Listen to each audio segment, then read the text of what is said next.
যে কাহিনীটা আপনাদের আজ বলতে যাচ্ছি তা বিশ্বাস করা না করাটা আপনাদের উপর। কেননা নিজের মনে বিশ্বাস উৎপাদন করানোর মতো যুক্তি আমি আজও খুঁজে পাইনি। বেশ কয়েক বছর আগেকার কথা। সালটা খুব সম্ভব 1932। রাত 10:30 বেজে গেছে। শুতে যাবার উদ্যোগ করছি, এমন সময় সদর দরজার কলিং বেলটা বেজে উঠল।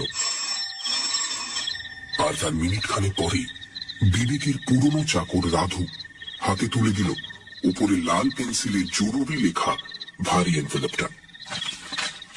ভেতরে কয়েক তাড়া কাগজে দ্রুত হাতে লেখা একটা চিঠি। ড্রয়িং রুমের সোফায় পাশাপাশি বসে আমি আর রমিতা চিঠিটা পড়তে শুরু করলাম। প্রিয় আশিস, সময় খুব অল্প, তাই যথাসম্ভব সংক্ষেপ করে আমার এই কাহিনীটা তোমায় বলে যেতে চাই। এই চিঠি আমার স্বীকৃতিপত্র। প্রয়োজন হলে যথাস্থানে এটা হাজির করার অধিকারও তোমার রইল। প্রায় বছর খানেক আগে ফ্রি স্কুল স্ট্রিট ধরে বাড়ি ফিরছিলাম। রাত তখন প্রায় 9টা। আশপাশের কয়েকটি দোকান বন্ধ হয়ে গেছে, আরো কয়েকটি বন্ধ হচ্ছে। এমন সময় হঠাৎ চোখ পড়ল একটা কিউরিওর দোকানের উপর। দোকানটা খুব বড় নয়।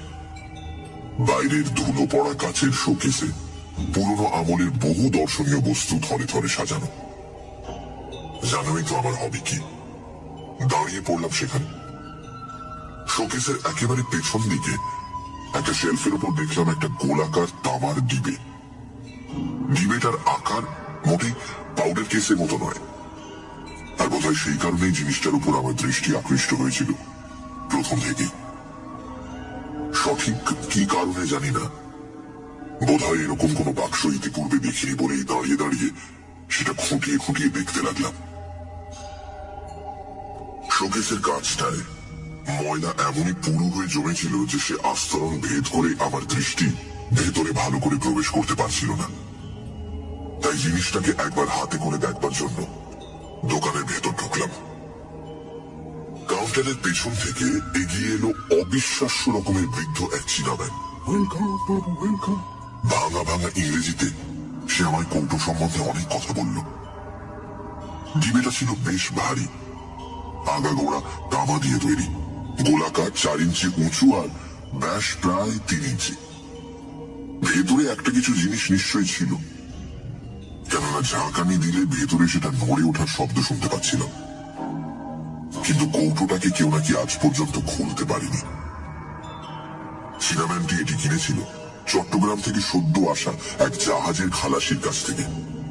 কিন্তু পৃথিবীর কোন অংশ থেকে ডিবেটির আবির্ভাব ঘটেছে সে সম্বন্ধে কোনো তথ্যই সে আমায় দিতে পারল না।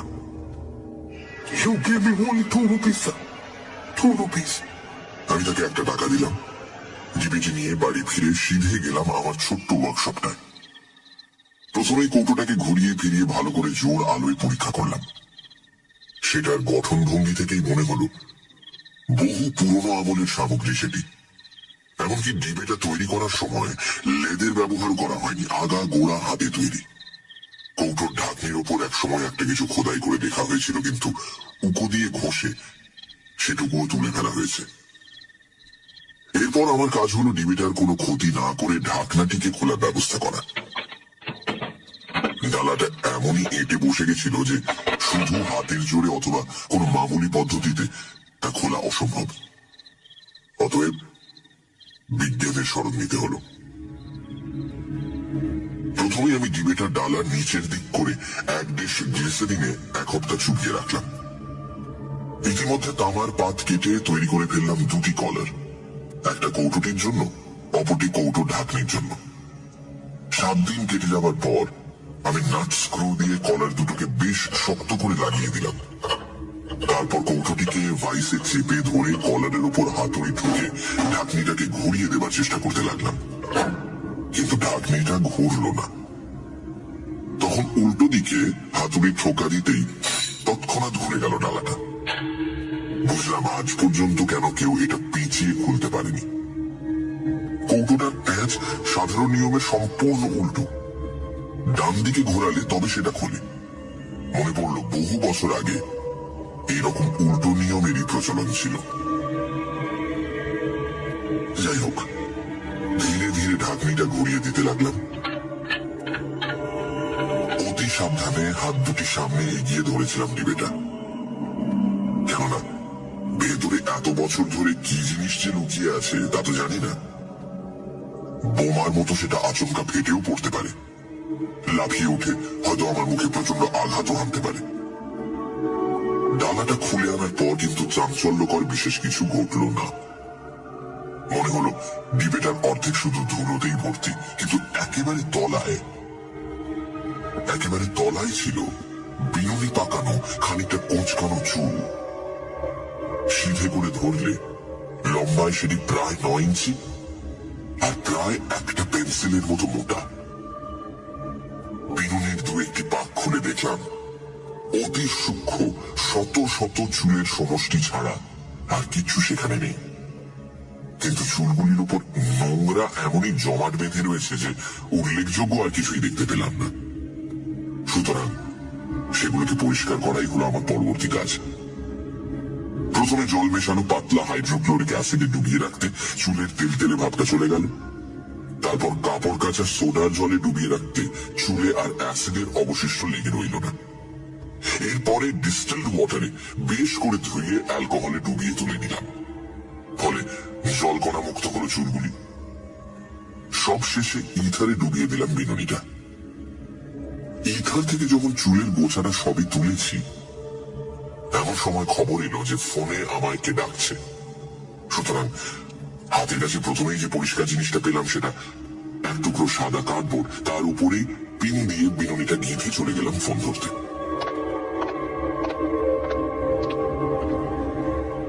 পরে যখন চুলের গুচ্ছটাকে ভালোভাবে পরীক্ষা করলাম, একটি বিষয় দেখে যেমনই আশ্চর্য হলাম তেমনই হলাম কৌতূহলী। চুলগুলি একজন নারীর কেশ থেকে সংগৃহীত হয়নি, বিভিন্ন নারীর কেশ সম্ভার থেকে সংগ্রহ করে এনে তবে তাদের বিনুনি পাকিয়ে এক করে রাখা হয়েছে। ঘোর কৃষ্ণবর্ণ থেকে শুরু করে বাদামি, লালচে, সোনালী, এমনকি শ্বেত শুভ্র চুল পর্যন্ত পাকিয়ে রাখা হয়েছে পরম যত্নে। কোন চুলেরই কৃত্রিম রং নেই। তা থেকে প্রমাণিত হয় কত বহু বছর আগেকার সেই বিনুনিটি। এরপর নিছক কৌতূহলের বসে দু একজনকে বিনুনিটি দেখালাম, কিন্তু বস্তুটি তাদের বিশেষ আগ্রহের খোরাক হয়ে উঠেছে বলে মনে হলো না। সুতরাং সেটিকে আমি তামার ডিবেতে ভরে কাবাডের অন্যান্য সংগ্রহের সাথে রেখে দিলাম। তারপর এক সময় ধীরে ধীরে মন থেকে মুছে গেল সে কথা।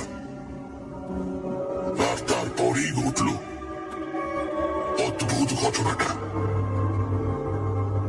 প্রায় 10 দশেক পরে হঠাৎ দেখা হয়ে গেল আমার এক বন্ধুর সাথে আরেক বন্ধুর বৈঠকখানায়। বন্ধুটির নাম সমরজিৎ। সমরজিতের কপাল ঘিরে একটা পুরো ব্যান্ডেজ।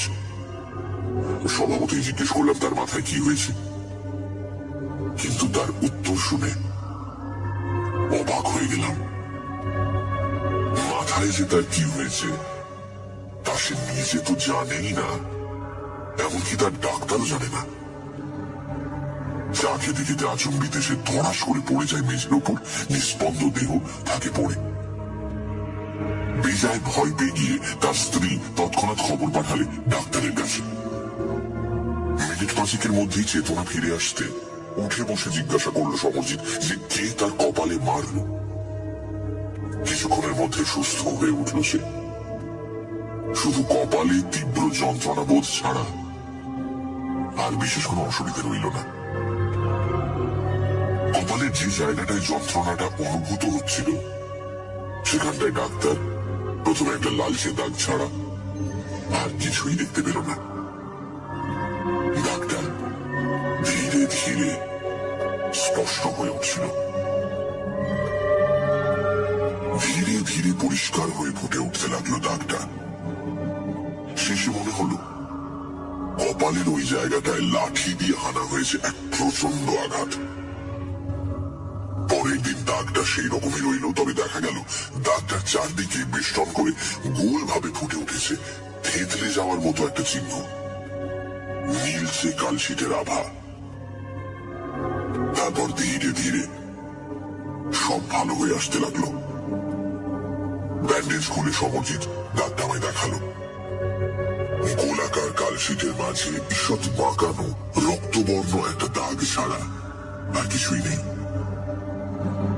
বিশ্রী কৃমি কীটের মতো লাল আভা নিয়ে প্রকট হয়ে রয়েছে দাগটা। ডাক্তারের মতে দুর্বলতা বশত হঠাৎ মাথা ঘুরে যাওয়ার ফলে পড়ে যায় সমরজিৎ। সেই সময় কোন রকমের মাথাটা ঠুকে যাওয়ার ফলে এই বিপত্তির সৃষ্টি। ডাক্তারের যুক্তিহীন মতের এখানেই সমাপ্তি। প্রায় মাসখানেক পরে সুমিতা বলল, সত্যি তোমার ওয়ার্কশপটা একটু গোছগাছ করা দরকার। মা গো, কি নোংরা। তাই নাকি? আগে হ্যাঁ মশাই, কোন ভদ্রলোক কি ওখানে কাজ করতে পারে? শুনে দীর্ঘশ্বাস ফেললাম আমি। কিন্তু সুমিতা ছাড়বার পাত্রী নয়।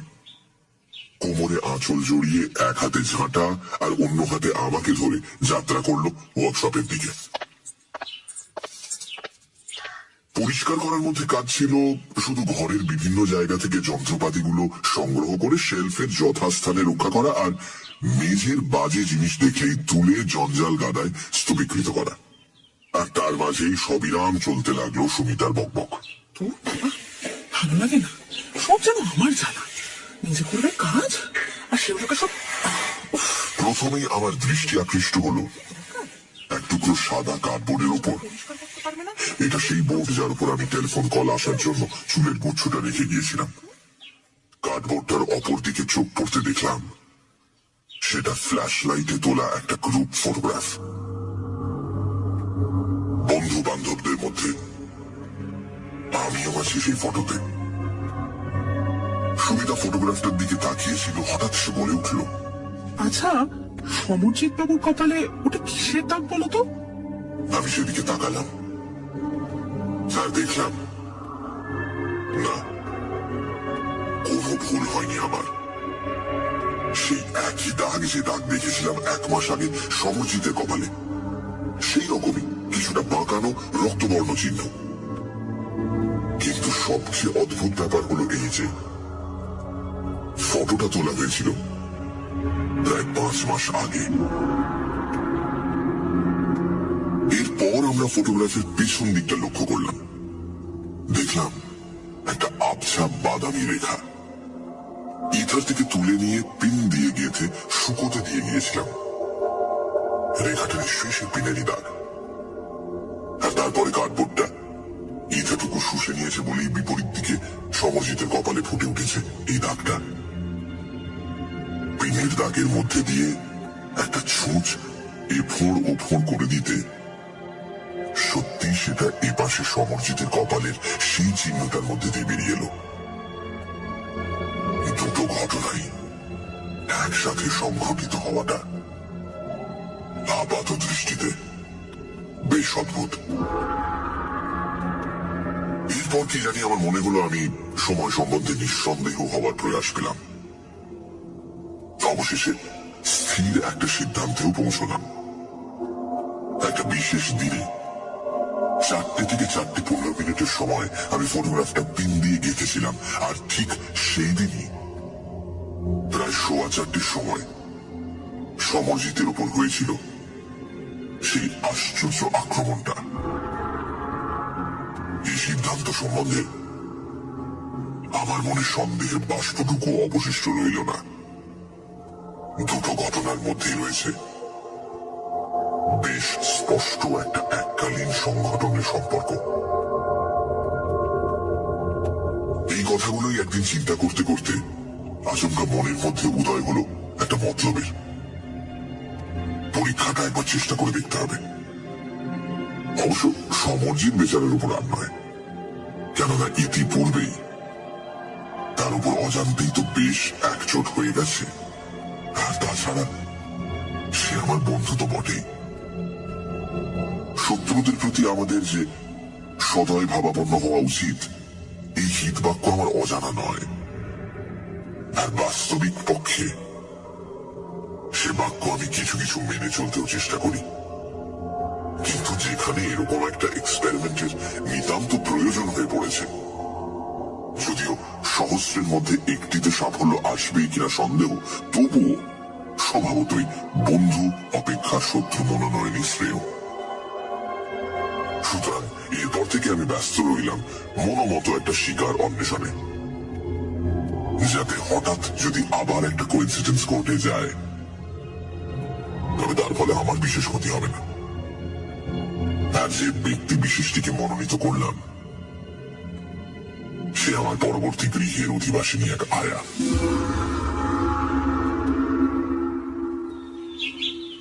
বাথরুমের জানলা থেকে ওদের উঠোনটা আমরা দেখতে পেতাম।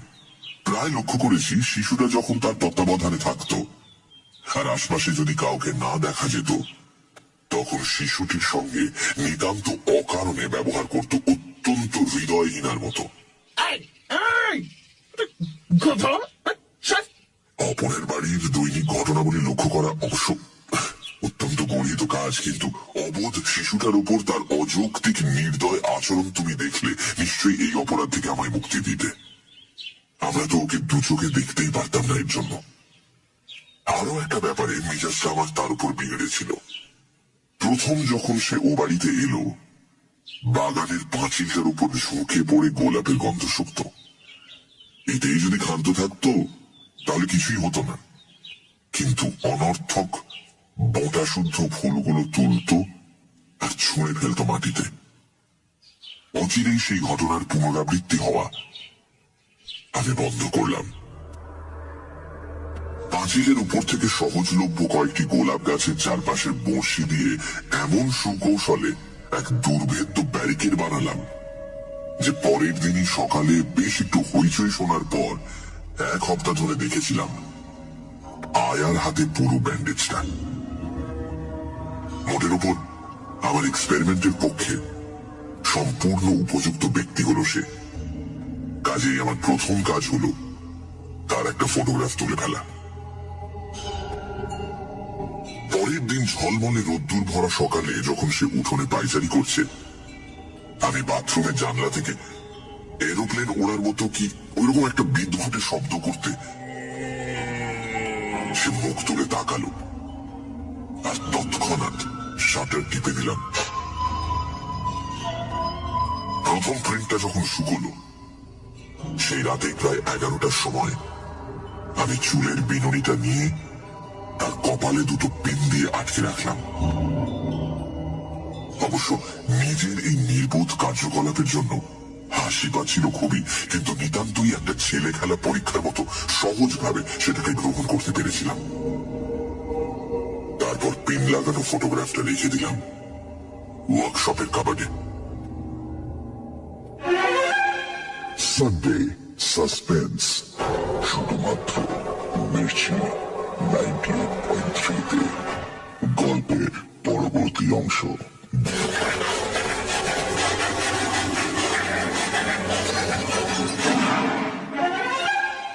সানডে সাসপেন্স, শুধুমাত্র মির্চি 98.3-তে। সানডে সাসপেন্সে আজ অদৃশ বর্ধনের লেখা চুল। বছরখানেক আগে এক চায়নাম্যানের কাছ থেকে একটা তামার ডিবে কেনে বিবেক। ডিবের ভেতরেই সে খুঁজে পায় বিভিন্ন নারীর চুল দিয়ে পাকানো একটা বিনুনির গোছা। ধীরে ধীরে সেই চুলের শক্তি সম্পর্কে সে সচেতন হতে থাকে। যার ছবির ওপর এই চুল আটকে রাখা হবে, তার উপরে আসবে এক গভীর আঘাত। না চাইতেই এক বন্ধুর কপালে সেই আঘাত এনেছে সে। এবারে দ্বিতীয় এক্সপেরিমেন্টের পালা। তার লক্ষ্য সামনের বাড়ির এক মহিলা আয়া। তারপর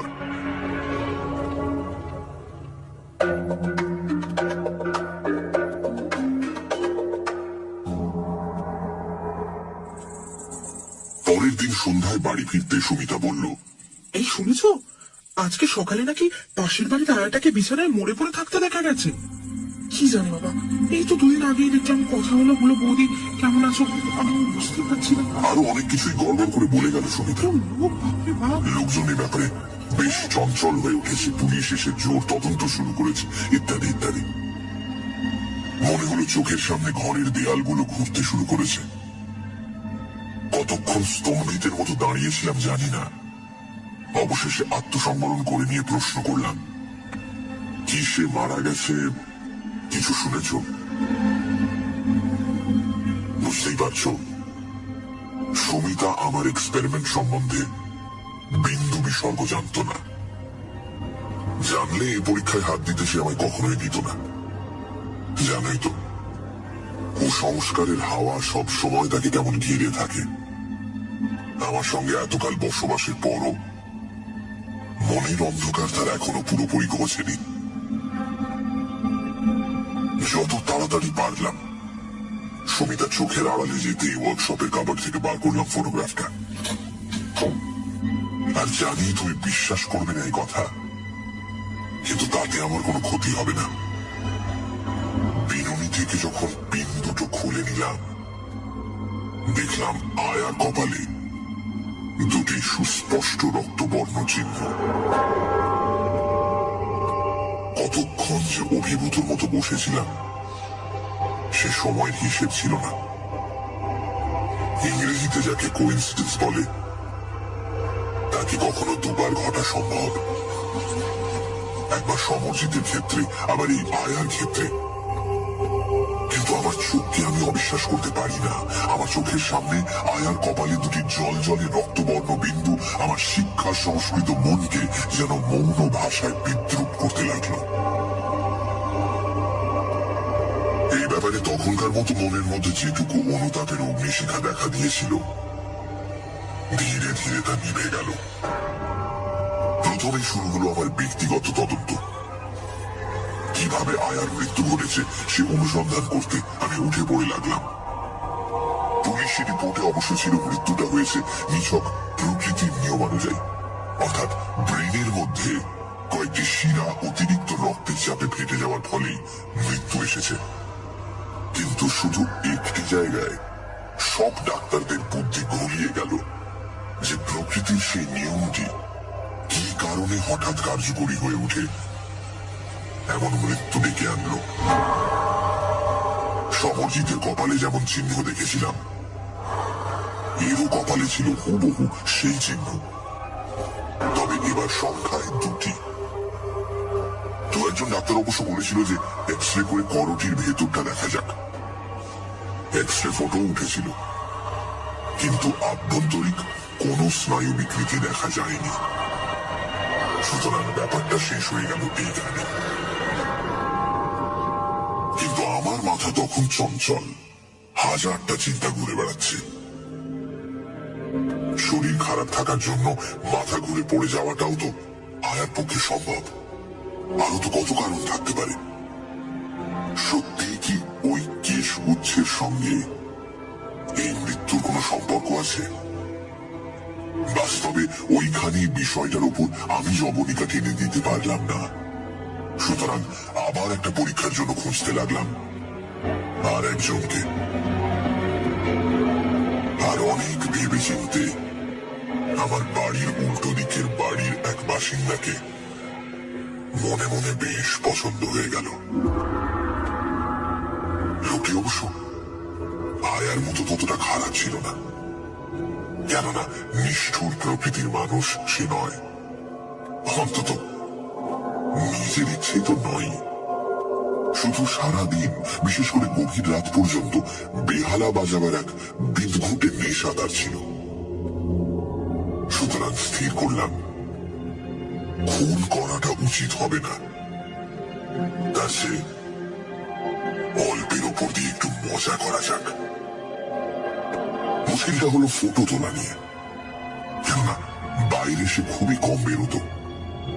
যার সঙ্গে আমার দৈনিক একাধিকবার চোখাচোখি হচ্ছে, তার অগোচরে তারই মুখের পরিষ্কার ফটো তোলা যে কি কঠিন ব্যাপার তা তুমি উপলব্ধি করছো নিশ্চয়ই। যাই হোক, প্রায় দিন 15 পরে এদিকটা আমি কোনো মতে কায়দা করে সামলে নিলাম। ফটোটা যদিও খুবই ছোট্ট হয়েছিল, কিন্তু পরে আমি সেটা বেশ বড় করে এনলার্জ করে দিলাম। সন্ধ্যের পর থেকে উপরের একটা ঘরে বেশ অঙ্গভঙ্গি করে ছড়ি টানত ভদ্রলোক।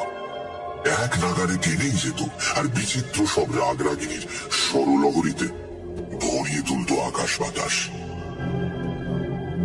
সুতরাং রাতের খাওয়া সাঙ্গ হলে আমি গেলাম আমার ওয়ার্কশপে জানলায়, অপেক্ষা করতে লাগলাম সেখানে।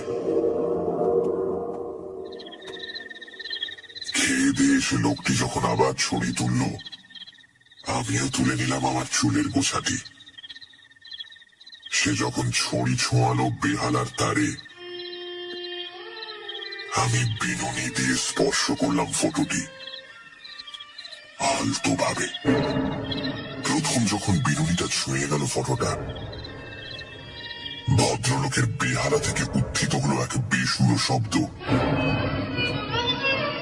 এতে আমার মনটা তৃপ্ত হলো না।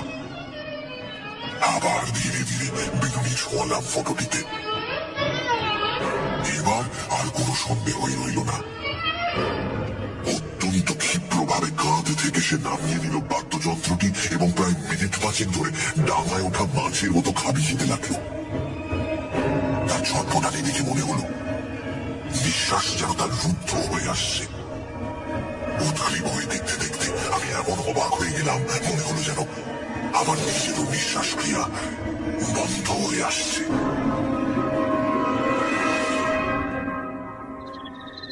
বিনুনিটা আমি সরিয়ে দিলাম। তারপর ভাবতে লাগলাম যে এরপর আমার কর্তব্য কি। বিপজ্জনক ওই চুলের গোছাটি কি পুড়িয়ে ফেলবো নাকি রেখে দেব? অনেক ভেবে দেখলাম সাধারণ দর্শন কিন্তু অসাধারণ শক্তি সম্পন্ন ওই চুলগুলোকে আরো বিভিন্ন উপায়ে আমি তো ব্যবহার করতে পারি। সঙ্গে সঙ্গে আমার কার্যপন্থাও স্থির হয়ে গেল। আমার পরবর্তী এক্সপেরিমেন্টগুলোর বিশদ বিবরণ তোমায় বলতে গেলে একটা বই লিখে ফেলা দরকার। এসব পরীক্ষা চলেছিল বেশ কয়েকটি মাস ধরে। শেষকালে গোটা বিষয়টাকে আমি এমন একটা নিখুঁত বিজ্ঞান পরিধির মধ্যে কেন্দ্রীভূত করে ফেললাম যে কোনো জীবন্ত প্রাণীকে মশা মারার মতো ক্ষুদ্র যন্ত্রণা দেওয়া থেকে শুরু করে হত্যা করা পর্যন্ত আমার কাছে নিতান্ত ছেলে খেলার ব্যাপার হয়ে দাঁড়ালো। মনে রেখো, এই সাফল্য এসেছিল একটি পুরুষ, একটি নারী, অসংখ্য কুকুর, বিড়াল, খরগোশ আর চেতনা সম্পন্ন প্রাণীর বিনিময়ে। এরকম একটা আবিষ্কার করে যে আনন্দ আমি পেয়েছিলাম, এক্সপেরিমেন্টের পর এক্সপেরিমেন্ট করে যে মজা অনুভব করেছিলাম, তা প্রকাশ করা ভাষার সাধ্য নয়। মনটা কেমন জানি এক নিষ্ঠুর আনন্দে উঠত ভরে, আর বারবার সেই আনন্দেরই আস্বাদ পাওয়ার নেশায় মনটা ব্যাকুল হয়ে উঠত।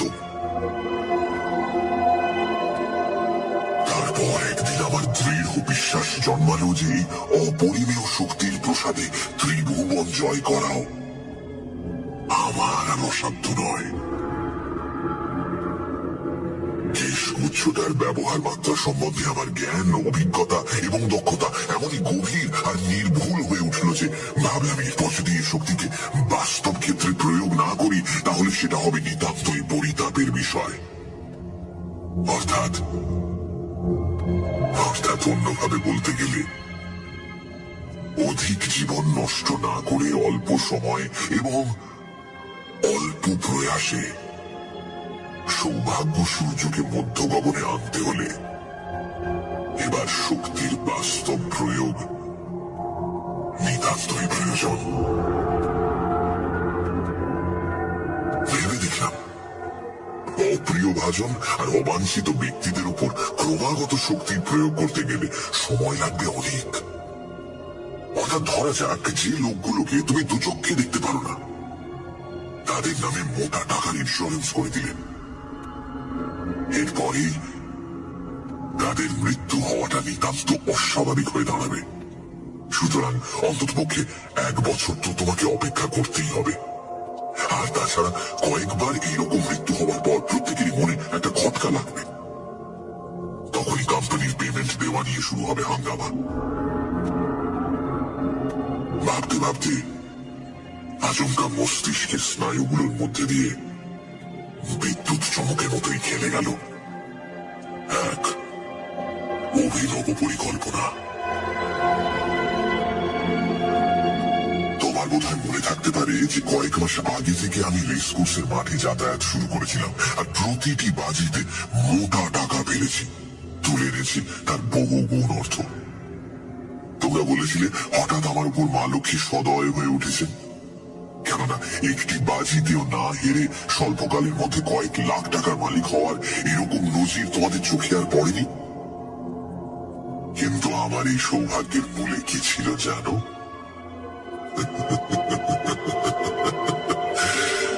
বিচিত্র বর্ণের ওই কেশগুচ্ছটি। কাজটা খুবই সহজ। আমাকে সংগ্রহ করতে হয়েছিল শুধু এক টুকরো কার্ডবোর্ড, আর তার উপরে আঠা দিয়ে লাগিয়ে রেখেছিলাম একটি ছাড়া সবকটি দৌড়বাজ ঘোড়ার ফটোগ্রাফ। যেটির ফটো ছিল না, সেটির উপরই বাজি ধরতাম আমার সর্বস্ব। তারপর দৌড় শুরু হওয়ার একটু আগে এসে বসতাম সুবিধে মতো নিরালা দেখে একটা জায়গায়, আর এমন জায়গা বেছে নিতাম যেখান থেকে সমস্ত রেস কোর্সটা পড়ে থাকতো আমার চোখের সামনে। ভাবছো বুঝি রেসের ঘোড়াগুলোকে আমি জখম করে দিতাম? ভুল ধারণা। মারাত্মক রকমের আমি কিছুই করতাম না। শুধু ঘোড়াগুলো যখন দৌড়তে শুরু করত, আমি বিননীকে খুব আলতো ভাবে ফটোগুলোর উপর দিয়ে বুলিয়ে নিয়ে যেতাম। ফলে ক্লান্তিবোধ ছাড়া ঘোড়াগুলোর আর কোনো ক্ষতি হতো না।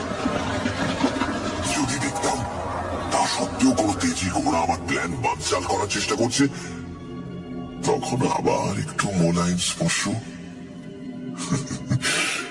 ব্যাস। দৌড়ের মাঝে সবকটি ঘোড়াই যেন ক্লান্ত হয়ে না পড়ে আর দৌড় যেন বন্ধ না হয়ে যায়, সেজন্য আমি গোড়া থেকে বেশ সতর্ক থাকতাম। একটা বহু জন্মের পুণ্যের ফল ভাই। সে রাগ করেনি, কড়া কোনো কথাও শোনায়নি, অভিমানও করেনি। শুধু গভীর দুটি বড় বড় চোখে নীল সায়রের মতো অশ্রুধারা তুলিয়ে আমাকে মিনতি করেছে। দুটি পা চোখের জলে ধুইয়ে দিয়েছে, কিন্তু তবুও আমার চৈতন্য হয়নি। হেসে তার মিনতিকে উড়িয়ে দিয়েছি, বলেছি খাচ্ছি তো খাবারই জিনিস, অখাদ্য তো নয়। কেন তো ভাবছো বলো তো? আর সে কত কি বলেছি তা মনে নেই, কিন্তু জানোই তো, যার উপর সুর আর ক্রিয়া একবার শুরু হয়, ধীরে ধীরে লুপ্ত হয়ে আসে তার স্বাভাবিক বুদ্ধিবৃত্তি আর চৈতন্যবোধ। এইরকমই এক রঙিন নেশা ভরা মুহূর্তে সবিতা চোখের জলে দুটি গাল ভাসিয়ে আমাকে কাকুতি মিনতি করে বলেছিল এই জিনিস ত্যাগ করতে। ওই রকম একটা সুন্দর আমেজ ভরা মিষ্টি মুহূর্তে কানের কাছে একঘেয়ে কান্না শুনতে শুনতে হঠাৎ কেমন জানি মেজাজটা বিগড়ে গেল। বললাম, আমার স্ত্রী তুমি, তুমি আমার সহধর্মিনী। যে ধর্ম আমার, সে ধর্ম তোমারও। অতএব এরপর যা হলো তা লিখে আর লেখনী কলঙ্কিত করতে চাই না। সুমিতার মুখে শেষ পর্যন্ত এক ফোঁটা উইস্কিও ঢালতে পারিনি, কিন্তু সেদিন তার যা মূর্তি দেখেছিলাম, জীবনে আর দেখিনি সেই মূর্তি। এখনো যেন চোখের সামনে দেখতে পাচ্ছি তাকে, তার মুখ কান্নার জলে ভেজা, চুল এলোমেলো আর পরনের জামা কাপড় এদিক সেদিক, কণ্ঠে তার সে কি তীব্রতা। আমি বারণ করছি বলছি তো, আমি এসব মুখে ছাড়বো না। ছি ছি, ছাড়ো আমাকে, ছাড়ো আমাকে, আমার ভালো লাগছে না, কিন্তু আমি বলে রাখলাম আমাকে ছাড়ো। ছি, ছি, ছি। যেটুকু চৈতন্য আমার জেগেছিল এরপর সেটুকুও যেন লোপ পেল। সে কি বলেছিল মনে নেই, শুধু মনে আছে মাথার মধ্যে যেন দাউ দাউ করে জ্বলে উঠেছিল নরকের আগুন। চিৎকার করে বলেছিলাম, তবে দেখো আমার ক্ষমতা, মদ তোমাকে আজ খাওয়াবই। চোখের পলকে আলমারি থেকে টেনে বার করলাম পারিবারিক অ্যালবাম, আর পকেট থেকে চুলের কোষাটা বার করে চেপে ধরলাম ফটোটির ওপর।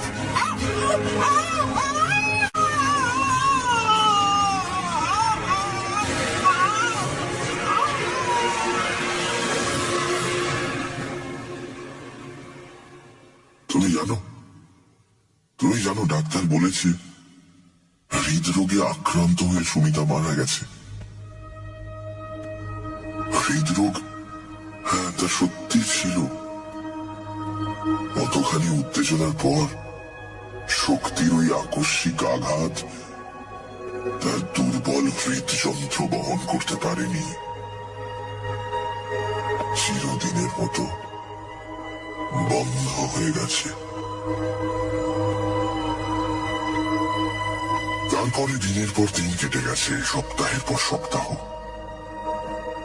রাতের ঘুম আমায় ত্যাগ করেছে, অনুভব করতে পারি না খিদে তেষ্টার জ্বালা। চোখ বুঝলেই চোখের সামনে দেখি উস্কো খুস্কো কেশে, আলু থালু বেশে বিস্ফারিত চোখে সুমিতার সেই মূর্তি, যে মূর্তি জীবনে একবারই দেখেছিলাম। যার চোখ খুললেই মাথার মধ্যে অনুভব করি এক যন্ত্রণা। রাত দিন একটি চিন্তা অক্টোপাসের মতো মারণ বাহু দিয়ে আঁকড়ে রয়েছে আমার মস্তিষ্কের স্নায়ুগুলোকে। নির্মল নিষ্ঠুর নির্দয় ভাবে শোষণ করছে, পিষণ করছে আমার মস্তিষ্ককে। আমার স্ত্রীর হত্যাকারী আমি স্বয়ং, শ্রী বিবেক রায়। এছাড়া আর কোনো চিন্তা আমার নেই। আমি বুঝতে পারছি আমি পাগল হয়ে যাচ্ছি। রাত দিন বিড়বিড় করে কিসব বকি, ভালোবাসি একা থাকতে, এমনকি রাধুও সামনে এসে পড়লে উঠি আঁতকে। এই বুঝি সে ধরে ফেললো আমার অপরাধ।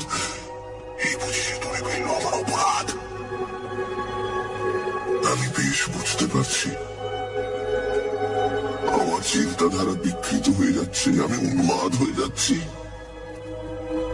কিন্তু তার আগে লিখে রেখে গেলাম আমার স্বীকৃতি। বিশ্বাস করো আর নাই করো, যে মহা পাপ আমি করেছি তার শাস্তি দেবার আয়োজন করেছেন বিধাতা স্বয়ং সারাটা জীবন ধরে। কিন্তু আমি পারবো না এ শাস্তি সারা জীবন ধরে বহন করছে। আমি পারবো না আশিস।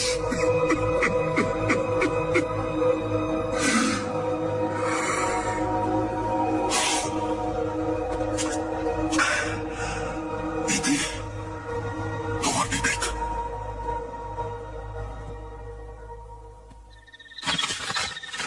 স্ত্রী শোকে সত্যি বেচারা একেবারে উন্মাদ হয়ে গেছে। চিঠিটা ভাঁজ করতে করতে বললাম আমি, আমার ভীষণ ভীষণ ভয় করছে। আমার মনে হচ্ছে এক্ষুনি কোনো বিপদ হবে, আমাদের এক্ষুনি এখান থেকে যেতে হবে। তুমি চলো প্লিজ, প্লিজ তুমি চলো এক্ষুনি। বলতে বলতে রমিতার দুই চোখ জলে ভরে ওঠে।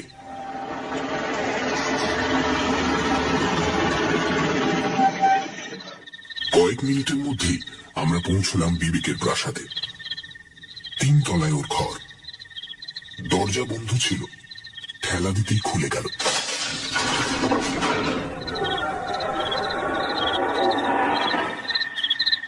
প্রথমে ঘরে কাউকে চোখে পড়ল না।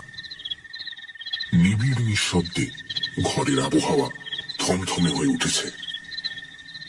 টেবিলের উপর রাখা একটা টেবিল ল্যাম্পের মৃদু আলোয় রহস্য ঘন আধারিতে ভরে উঠেছে ঘরটা। চারদিকে ভালো করে চোখ বোলাতে গিয়ে দৃষ্টি পড়ল বিছানার উপর শুয়ে থাকা একটি দেহের উপর। এগিয়ে গেলাম। বহুদিনের দাড়ি গোঁফে মুখ আচ্ছন্ন থাকলেও বিবেককে চিনতে আমাদের দেরি হলো না। সে যেন গভীরভাবে ঘুমোচ্ছে, মুখটা শান্ত। কপালের ডান দিকে একটা বিভৎস রক্তবর্ণ ক্ষত চিহ্ন। চিহ্নটিকে গোলাকার ভাবে ঘিরে রয়েছে নীলচে কালশিটের সুস্পষ্ট দাগ। পাশেই পড়ে রয়েছে একটা ফটোগ্রাফ। আলোর কাছে ধরলাম সেটা। বিবেকের ফটো। তার প্রশস্ত কপালের মাঝে বিদ্ধ একটা পিল আর একটা চুলের গোছা। পিলটা আর চুলগুলো সরিয়ে আনতে যা দেখলাম, তাতে আমার মেরুদণ্ডের মধ্যে দিয়ে একটা হিম শীতল স্রোত বয়ে গেল। ফটোতে বিবেকের কপালে উজ্জ্বল হয়ে জেগে রয়েছে একটা রক্তবর্ণ চিহ্ন।